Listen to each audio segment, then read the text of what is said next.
Պարոն Մելիսյան, արդեն բավական ժամանակ է մեկնարկել ընտրությունները, խնդրում եմ ներկայացրեք այս պահի դեպությամբ ձեր դիտարկումները, ինչ արձանագրումներ եք արել ահազանգերի խախտումների վերաբերյալ։ Անկախ դիտորդ դաշինքը ուղղակի ժողովրդավարություն ՀԿ, Հելսինկյան քաղաքացիական ասամբլեայի Վանաձորի գրասենյակ ՀԿ Վիրազը քաղաքացիների միավորում ՀԿ կազմով 22 դիտորդներով շրջիկ դիտորդություն է անում Փարաքար եւ Գյումրի համայնքներում ուժերի մեծ մասը հասկանալի պատճառով եւ գլխամասը տեղակայված են Գյումրիում 16 դիտորդներ։ Մենք եղել ենք Փարաքարի բոլոր 16 ընտրական տեղամասերում եւ Գյումրիի 82 տեղամասերից 66 տեղամասերում։ Հիմնական խախտումների վիճակագրական պատկերի առումով ժամը 2:30-ի դրությամբ, այսինքն կես ժամ առաջվա դրությամբ հետեւյալն է 19 խախտում, եթե խոսում ենք էական քիչ թե շատ խախտումների մասին Գյումրիում եւ 14-ը Փարաքարում, մասնավորապես արձանագրել ենք վիճաբանության 4, բաց քվեարկության 3, դիտորդի իրավունքների խախտման 2 դեպք, ընդ որում երկուսից մեկը Փարաքարում, մեկը Գյումրիում, Փարաքարինը այդքան լուրջ չէր, Գյումրիինը 31 կոտորակ, 37 ընտրական տեղամասում լուրջ էր եւ դրա հետ կապված արդեն գլխավոր դատախազին հանցագործության մասին հաղորդումը հասցեագրել ենք, խոսքը հենց մեր դիտորդի մասին էր։ 6 դեպք գտնվելու իրավունք չունեցող անձի կողմից տեղամասում շարունակական գտնվելու, 6-ից 5-ը Գյումրիում, 1-ը Փարաքարում վստահված անձի կողմից իրականացվող ընթացակարգային խախտումներ 9 դեպք այդպիսի, որոնցից մոտ կեսը կոնկրետ մեկ կուսակցության մասով ես մինչև ժամը 20:00-ն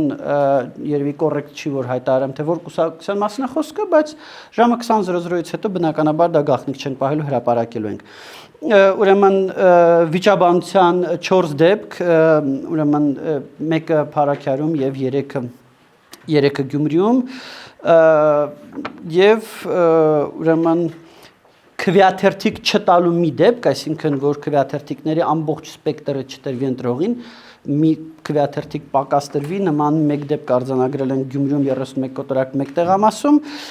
եւ բայց այդ տեղամասում կասկած կա, որ այդ դեպքը, որ այդ երևույթը պարբերական բնույթ է կրել, որտեղ մեր արձանագրելուց հետո, որտեղ մեր արձանագրելուց հետո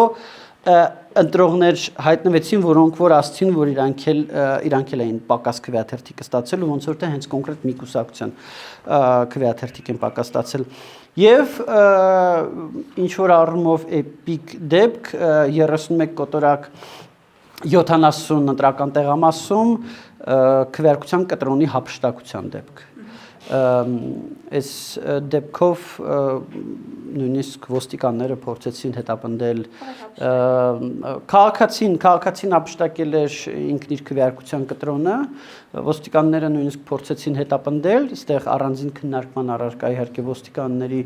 պահվածքը, որտեղ 3 ոստիկաններից մեկը ակնհայտորեն փորձում էր բռնել եւ դա իր մոտ չէր ստացվում, բայց մյուս 2 ոստիկանները համայնքային ոստիկանության լեյտենանտի եւ ոստիկանության զորքերի սերժանտը ուղղակի չէին օգնում իրենց ծառայակցին եւ ավելի շատ հետաքրքրված են նրանով, որ լրագրողները չնկարեն տեղի ունեցողը, դա շատ մտահոգիչ էր այդ 2 ոստիկանների պահվածքը, բայց դա երևի առանձին քննարկման առարկա է։ Իսկ կապված դեպքը ինչքանով է լուրջ, որ դատախազություն եք ինչ դեպք է։ 31 կոտորակ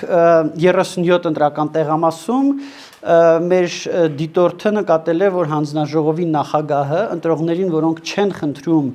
որ օգնողով քվեարկեն, ինքը իր նախաձեռնությամբ օգնող է առաջարկում։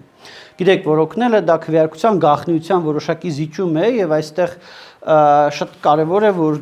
այդ զիջմանը քվեարկության գաղտնիության զիջմանը գնանք մենակ այն դեպքում, երբ որ ընտրողը իրոք չի կարող ինքնուրույն քվեարկել եւ ինքը նաեւ ինքն է դիմում ընտրական հանձնաժողովին այս առումով։ Մի քանի անգամ մեր դիտորդը դա նկատել է, դրա մասին հայտնել է հանձնաժողովի նախագահին, պահանջել է, որ գրանցամատյանում գրառում կատարվի, ինչը դիտորդի իրավունքն է, որևիցե կողմից ընտրական հանձնաժողովի կողմից գրաքննության չի կարող ենթարկվել։ Ընտրական հանձնաժողովը սկզբից փորձել է դիմադրել, հետո գրառումը կատարվել է, բայց հետո որոշել են, որ դիտորդը իրենց խանգարում է եւ դիտորդին պետք է հեռացնեն տեղամասից։ Եվ որոշում են կայացրել դիտորդին տեղամաս հեռացնելու հետ կապված, մեր կարծիքով սա պարունակում էր քրեական օրենսգրքի 210 հոդվածի առաջին մասով նախատեսված հանցագործության հատկանիշներ, մասնավորապես դիտորդի գործունեության խոչընդոտման մասով, եւ միգուցե 215 հոդվածի երկրորդ մասով, մասնավորապես քվեարկության գաղտնիության բացահայտման մասով։ Այ հաշվի առնելով այս խախտումները, որոնք արձանագրել եք, վիճաբանության դեպքերը, ընդհանուր ընտրությունների այսպես առաջին կեսը, ինչպես կբնութագրեք, շատ են այդ խախտումները, կասեք, որ համատարած են, թե համատարած չեն, համեմատած մյուս նախորդ ընտրությունների։ Գիտեք, կան խախտումներ, որոնք բավականին կրկնվող պարբերական բնություն են, կան խախտումներ, որոնք որ եզակի են, կան խախտումներ, որ նույնիսկ բառացի են, որ մենք այսքան տարի դիտորդության մեջ ենք, բայց առաջին անգամ ենք տեսնում, հա։ Այսինքն տարբեր են, պետք է դրանք ամեն դեպքում բոլոր երևույթները պետք է ամբողջականության մեջ դիտարկել եւ գնահատականները թե օրինակ որքանով դրանք կարող են ազդել այդ գնահատականները արդեն մենք կտանք վաղվա ասուլիսի ժամանակ երբ որ արդեն ամբողջական պատկեր ունենանք որովհետեւ այդ գնահատականների մեջ մտնում է թե նախընտրական փուլը թե քվեարկության փուլը եւ թե հաշվարկի փուլը մենք դեռ չգիտենք հաշվարկի փուլին ինչ է լինելու կամ քվեարկության փուլին մնացած 5 ժամերի ընթացքում ինչ է լինելու Ես պետք է ասեմ, որ նաև մենք մտահոգիչ երևույթ ենք տեսել 3 ու այսօր մինչ այս պահը, մասնավորապես ընտրական օրենսգրքի 19-րդ հոդվածով սահմանված լռության ռեժիմի խախտման հետ կապված, որովհետև գիտեք, որ քվեարկության նախորդ օրը, ինչպես նաև քվեարկության օրը մինչև 20:00-ն արգելվում է քարոզչությունը, բայց մենք տեսել ենք, որ մի շարք սուբյեկտներ, թե կուսակցություններ թե ոչ կուսակցություններ, քաղաքացիներ ակնհայտորեն նախընտրական քարոզչություն են իրականացնում, ընդ որում բացահայտ, մենք միայն բացահայտ դեպքերն ենք արձանագրում, են դեպքերը, որ մի քիչ վիճելի է, մի քիչ բանա, դրանք նույնիսկ չենք էլ բանանում։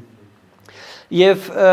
այս առումով խիստ մտահոգված ենք, խոսքը հիմնականում համացանցում քարոզչության մասին է, համացանցում պրոակտիվ գործողություններ կատարելու միջոցով։ Այսինքն պայմանական, եթե ինչ-որ մեկը story է հրապարակել ուրբաթ օրը ժամը 23-ին եւ այդ story-ն մնացել է մինչեւ 3 ուշ երեկո, դա մենք չենք արձանագրում, բայց եթե ինչ-որ բան հրապարակել է արդեն 3 կամ այսօր, կամ եթե գովազդ է միացված Facebook-ում կամ որևիցե այլ սոցցանցում եւ այդ գովազդը շարունակում է գնալ, քաղաքական գովազդ, հա։ Սրանք մենք համարում ենք խախտումներ եւ սա մենք տեսել ենք, այդ թվում նաեւ տեսել ենք որոշ զանգվածային լրատվության միջոցների կողմից, սրա հետ կապված մի դիմում մենք արդեն ուղղել ենք ընտրական հանձնաժողով, որպիսի վարչական իրավախախտումների վերաբերյալ օրենսգրքի 40.1 հոդվածով արդ նախաձեռնեն եւ արձանագրեն խախտումը եւ նաեւ դիմեն վարչական դատարան պատասխանատվություն ենթարկելու մասով, բայց դրանից հետո դիմումը ներկայացնելուց հետո էլի ենք նման դեպքեր արձանագրում, ենթադրում որ առնվազն եւս մեկ այդպիսի դիմում կներկայացվի։ Ամեն դեպքում ամենակոպիտ խախտումը ըստ ինչպես այն տեղամասում ասացիք, հանձնաժողովի նախագահի հետ կապված ինչա՞դ Գիտեք, այս պահին ես արդեն կդժվարանամ ասել, Իմ կարծիքով ամենախնդրահարույցը ամեն դեպքում Գյումրի 31/37 եւ 31/70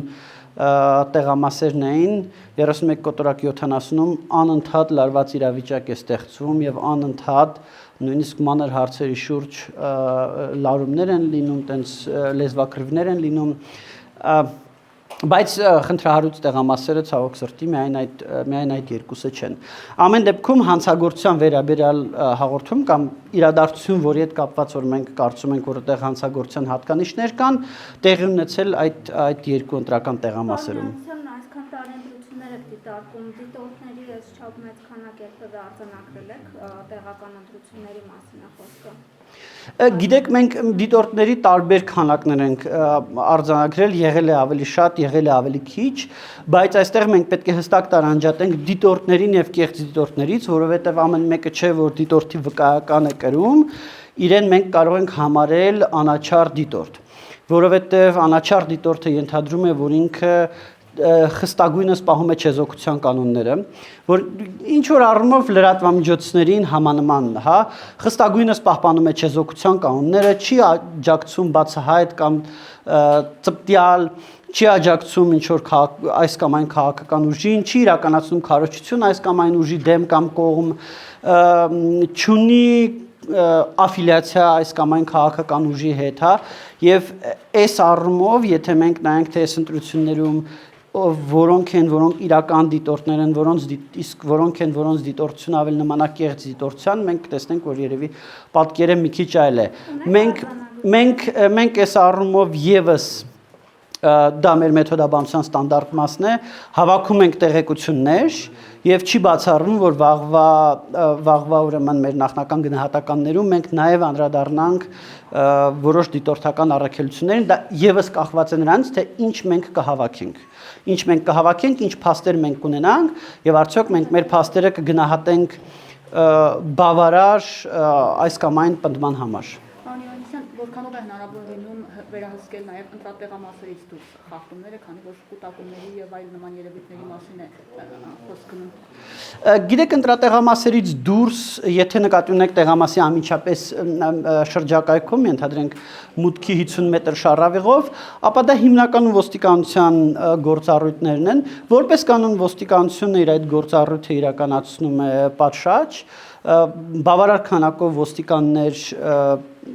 ներկա են բոլոր ընտրական տեղամասերում, թե Գյումրիի, թե Փարաքյալի եւ այս առումով, բայց տեսել ենք իհարկե նաև տեսել ենք դեպքեր, երբ որ կան կուտակումներ, որոնց վերաբերյալ ոստիկանությունը միայն մեր նկատելուց, մեր առաջարկելուց հետո է գործողություններ ձեռնարկում, բայց պետք է ասեմ, որ նենց դեպք չենք ֆիքսել, որ մենք ոստիկաններին մատնացույց անենք ինչ որ կուտակում կամ տեղամասի մոտ շարունակական գտնվելու երևույթ եւ ոստիկանները անգործություն դրսեւորեն։ Դե գծի հետևի հատվածում հենց 31 կոտորակ 70 այդ թվում նաեւ տեղամասն է, որտեղ ոստիկանության պահվածքը մեղմ ասած խնդրահարույց է եւ այդ պահվածքը նաեւ այլ ֆորմատներով պետք է քննարկման առարկա դառնա, այս առումով նաև որպես ոստիկանության կարգապահական օրինակ հանձնաժողովի անդամ, ես կարծում եմ մենք անելիք ունենք։ Ըստ ինչն է նման պահվածքի դրդապատճառը։ Գիտեք,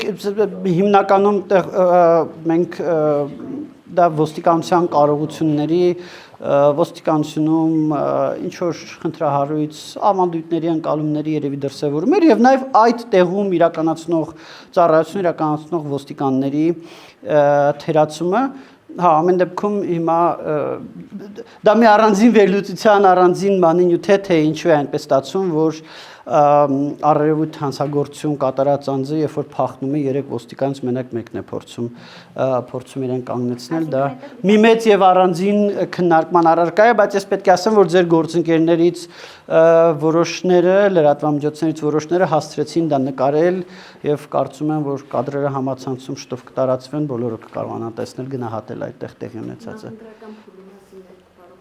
Նախընտրական փուլում ես պետք է ասեմ, էլի իրավապահների հարցի կոնտեքստում, նախընտրական փուլում, ինչպես գիտեք, քվեարկության նախավերջի, քարոզարշավի նախավերջի օրը, 5-շաբթի օրը, ոստիկանությունը, հակակոռուպցիոն կոմիտեն եւ այլ իրավապահ մարմիններ իրականացրել են մեծ իրավապահ գործողություն, եթե կարելի է այդպես ասել, Գյումրիում, մասնավորապես քվեարկության ներողություն, ընտրակաշարքի եւ ընտրությունների ժամանակ բարեգործության արգելքի խախտման հոդվածներով։ Ես պետք է ասեմ, որ նախ մենք դրանից առաջ արդեն իսկ հանցագործության մասին հաղորդում տվել էինք բարեգործության արգելքի խախտման վերաբերյալ եւ ունենք որոշակի նաեւ տեղեկություններ անուղակի, որոնք ցույց են տալիս ընտրակաշարքի վերաբերյալ եւ հետեւապես մենք կարող ենք պնդել, որ այդ երևույթները իրապես Գյումրիում տեղի են ունեցել։ Այդուհանդերձ մենք իհարկե չենք կարող պնդել, որ այդ երևույթները, որ այդ արարքները կատարել են հենց այն անձինք, որոնց դա մեղսագրվում է, ոչ կարող ենք դա հաստատել, ոչ կարող ենք դա հերքել։ Ինչ վերաբերվում է բուն այդ գործողությանը, պետք է ասեմ, որ ընտրական այդ հանցագործությունները, բարեգործության արգելքի խախտումը եւ ընտրակաշարք տալը, ըստ էության բարեգործության արգելքի խախտումը 18 թվականին է քրեականացվել, քանի որ դա մեր գնահատմամբ ընտրակաշարքի որոշակի դրսևորում է, հա, ընտրակաշարքի ձև է։ Դրա համար այդ արարքը քրեականացվել է, որտեղ ինքը իր այությամբ շատ նման է ընտրակաշարքին։ այդ արարքները հանդիսանում են ծանր հանցագործություններ, դրանց հետ կապված դրանց դեմ պայքարի մասով իրավապահները օգտվում են օպերատիվ հետախուզական միջոցառումների ամբողջ սպեկտրից, ամբողջ գործիքակազմից եւ պետք է պայքարեն այդ հանցագործությունների դեմ, պետք է պայքարեն օպերատիվորեն, միաժամանակ իհարկե պետք է զգուշ գործեն, որպեսզի իրենց պայքարի արդյունքում անհամաչափ վնաս չհասցնեն ընտրական բնականոն գործընթացին։ Այս առումով իհարկե դժվար է տենց միարժեք դիագնոզ դնել, թե որտեղ է ոսկյա միջինը այդ երկուսի եւ արդյոք հակակոռուպցիոն կոմիտեն հենց այդ ոսկյա միջինում էր, թե մի քիչ էս կողմ կամ մի քիչ այն կողմ էր, բայց օրինակ որպես ինդիկատոր կարող եմ ասել, որ ողջունելի է, որ բոլոր այն անձինք ում նկատմամբ մեղադրանք ներկայացվեց, բոլոր այդ անձանց մասով այնպիսի խափանման միջոցներ ընտրվեցին կամ դատարանից միջնորդվեցին, որոնք չէին բացառում այդ անձանց մասնակցությունը քարոզարշավին։ Այսինքն մի մասը դա բացակայության արգելքներ, մյուս մասով դա որոշ վարչական հսկողություններ, որը այնպիսի հսկողություն, որը չի բացառում, որ մարդիկ շարունակեն քարոզարշավին հետևել, սա օրինակ բավականին կարևոր էր։ Տեղական կրիմինալի ներգրավվածությունը ընտրությունների որքանով դա ուժացված թեմա։ Գիտեք, որքանով է տեղական կրիմինալը ներգրավված ընտրություններին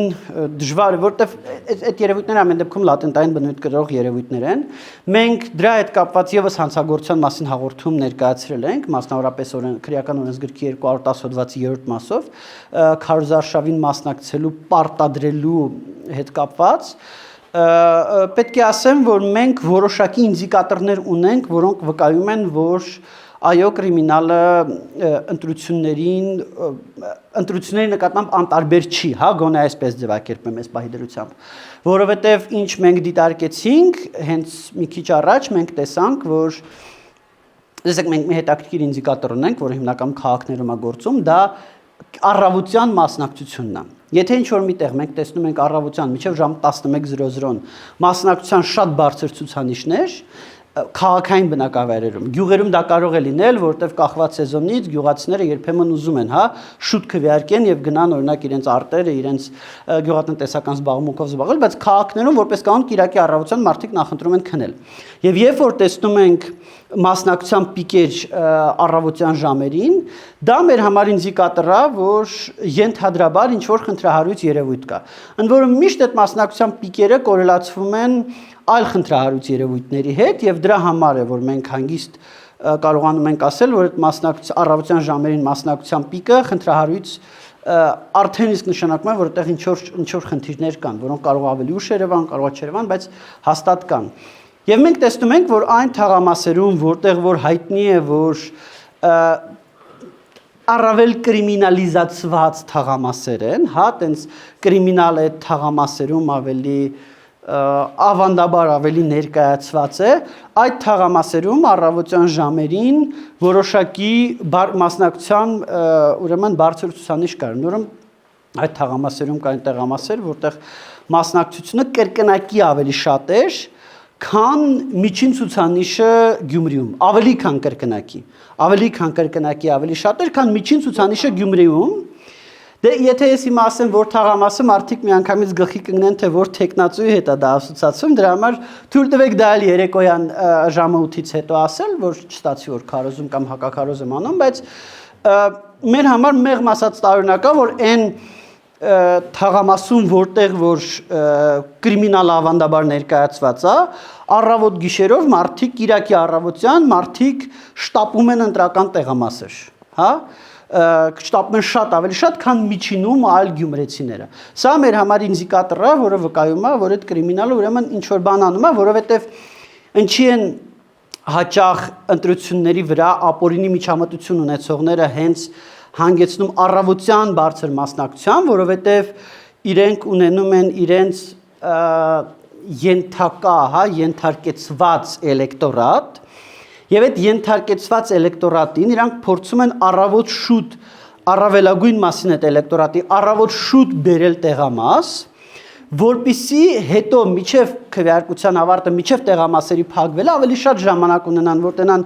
ով չեկավ իրենց ենթարկեցված էլեկտորատից, որ շատ ժամանակ ունենան այդ մարդկանց գտնեն բերեն։ Եվ նաև սա է պատճառը, որ առավոտյան եւ ես պետք է համացան համար ասեմ, օրինակ միջև 18 թվականի հեղափոխությունը առավոտյան մասնակցությունը շատ ավելի բարձր էր, քան 18 թվականից հետո, շեշտակի ավելի բարձր էր։ Սա,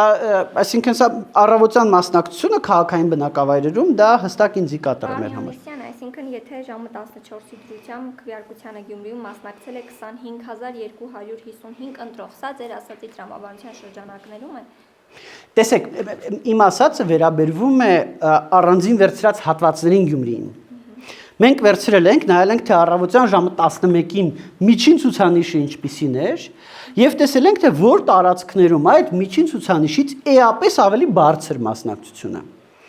Ու տեսել ենք որոշակի կորելացիա, որ հենց այն տարածքներում, որտեղ ինչ որ կրիմինալի ավելի բարձր ավանդական ներկայություն կա։ Այդ կորելացիան ենք մենք տեսել։ Վարչական ռեսուրսի չարաշահման հետ կապված։ Այս դեպքում այլ ռեսուրսի չարաշահում էսպես ասած, այո։ Դες դեպքում կրիմինալ ռեսուրսի չարաշահում, եթե տենց եզրույթ հնարավոր է, ինչ վերաբերվում է վարչական ռեսուրսի չարաշահման, ապա վարչական ռեսուրսի չարաշահման մենք մի շարք դեպքեր նկատել ենք նախընտրական քարոզարշավի փուլում, դրանք թե զանցանք պարունակող դեպքեր էին եւ դրանց մասով մենք դիում ենք ներկայացրել ընտրական հանձնաժողովներին, որ վարչական իրավախախտումների վերաբերյալ օրենսգրքի 40 պրիմ 8 հոդվածով այդ հոդվածի երկրորդ մասով ուրեմն վարույթներ սկսեն եւ նաեւ արձանագրել ենք մի դեպք, որը մեր գնահատմամբ պարունակում էր հանցակազմ եւ այդ դեպքի մասով նաեւ հանցագործության մասին հաղորդում ենք տվել, որը երկու հոդվածներով է համ պաշտոնական դիրքի չարաշահման 441-րդ հոդվածով, համ ընտրությունների ժամանակ բարեգործության արգելքի խախտման 221-րդ հոդվածով քրեական օրենսգրքի։ Միաժամանակ մենք նաև արձանագրել ենք դեպք, որտեղ վարչական ռեսուրսի չարաշահումը զուգորդվում էր քաղաքացիների անձնական տվյալների ուրեմն չպաշտպանվածության կամ պաշտպանության կարգավորումների խախտման հետ, մասնավորապես համայնքապետարան դիմաց քաղաքացիների հեռախոսահամարները փոխանցվել էին կուսակցություններից մեկին եւ քաղաքացիները, որ դիմել էին համայնքապետարան, որ հանդիպեն համայնքի հետ, իրենց հեռախոսահամարները փոխանցվել էր կուսակցության շտաբ եւ իրենց հետ կուսակցության շտաբից էին կապնվել։ Ստեղ մենք նաեւ համարում ենք, որ խախտվել էր ոչ միայն ընտրական օրենսգիրքը, այլ նաեւ անձնական տվյալների պաշտպանության մասին օրենքը եւ այդ մասով բացի կենտրոնական տրական հանձնաժողովից դիմել ենք նաեւ անձնական տվյալների պաշտպանության գործակալություն, որպիսի վարչական իրավախախտումների վերաբերյալ օրենսգրքի 189.17 հոդվածի առաջին մասով ուրեմն տուգանի այդ արարքը կատարած անձանց։ Չմոռանաք հավանել տեսանյութը եւ բաժանորդագրվել Civic AM-ի YouTube-յան էջին։